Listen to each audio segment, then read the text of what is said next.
özellikle Filistin'de ve yeryüzünün dört bir tarafında din-i mübin İslam için, şeriat-ı Muhammediye için kıyam edip şehit olan kardeşlerimiz için duaya dört tekbirle uyun hazır olan imama. Allahu Ekber.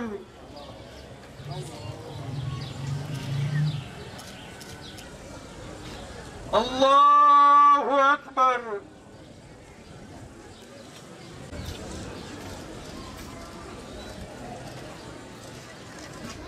Rahmetullah. Esselamu aleyküm ve rahmetullah. El Fatiha.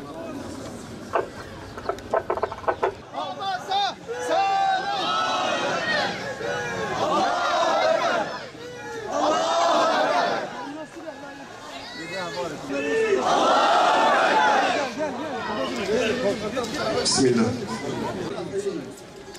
Gazze, yeryüzünün cennete en yakın mekanı. İzzettinlerin açtığı izzet kapısı. Müminleri münafıklardan tefrik eden zamanımızın furkanı. Ticaretlerini Rableriyle yapan büyük tüccarların mekanı. Çok pahalı şeyleri çok ucuza alabilenlerin diyarı. Haksız yere peygamberlerini katleden, melunların karşısında sabit duran mücahitlerin ayaklarından öpüyoruz. Gazze'ye selam, direnişe devam. Bu halin müminlerin zaferiyle sonuçlandığı açıktır. Savaş bitmiştir, zafer kazanılmıştır. Çünkü kafirle sığınaklara kaçarken müminler gökten yağan tonlarca bombanın altında damlarına çıkıyorlar. Bir taraftan fare deliklerine sığınan, alçalan zillet sahipleri, öte taraftan adeta arşa yükselircesine evlerinin damlarına çıkan izzet sahipleri ortaya çıkmıştır.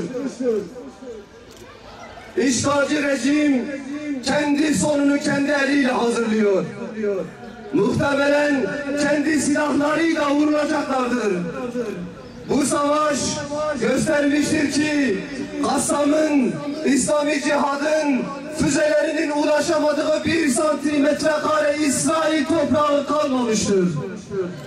Mücahitlerin korkusuyla altını ve üstünü cephaneliğe, nükleer ve kimyasal patlayıcılarla donatanlar bu silahlarının patlatılmasıyla cehenneme gönderileceklerdir. Çocuk, yaşlı, kadın ayrımı yapmadan masum ve savunmasız insanları katletmeyi sürdürmektedir. Bu katliamları yaparken uluslararası kullanılması yasak olan tüm silahları kullanmaktan çekinmeyip her türlü evleri ve ibadethaneleri bombalamaktadır. Bu vahşice katliamları yaparken Müslümanların kutsaklarını hiçe sayan zihniyet, Müslümanların sessizliği karşısında Ramazan ayında bile katliamları yapmaktan geliyor. Katil İsrail! Katil İsrail! Ümmeti meşrep, mezhep gözetmeksizin tek parça haline getirecektir inşallah. Ümmetin sırtına saplanmış bu hançerin çıkarılmasıyla ümmet şifa bulacaktır inşallah. İsrail'e bekçilik için beslenen krallara ihtiyaç kalmayacaktır artık inşallah. Değerli Müslümanlar, İnhap, İnsani Hak ve Özgürlükler platformu olarak bizler İsrail'in bu son katliamını lanetliyoruz. Tüm insanlığı bu vahşice yapılan katliamlara karşı duyarlılığa, fiili ve kavli duaya çağırıyoruz. Hukuksal olarak tepkilerinizi en güçlü şekilde her türlü alanda göstermeye davet ediyoruz. İsrail! Mahluksuz! İsrail!